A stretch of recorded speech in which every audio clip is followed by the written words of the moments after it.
Hi everyone! In this video we're going to be going over how to use a pocket talker that is used as a personal amplifier. So this device is really handy to use. It comes with a little lanyard you can put around your neck and a little clip on the back. And how it works is you will plug in your headphones here in the device and you'll put these on. And these are really helpful for individuals who have trouble hearing others talk. So instead of amplifying everything that's around you, all the sound, you can just amplify one person's voice.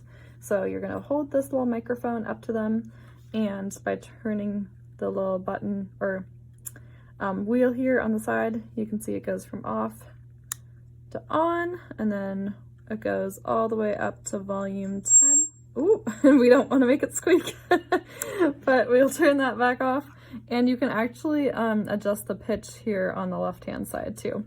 So if we turn that different ways, you can play around with it either higher or lower depending on your hearing preference and what works best for you. But yeah, this is really handy. Like I said, if you do have trouble hearing other people talk and need a little bit of assistance in that area. So yeah, I hope that helps. Thanks so much for watching. Bye.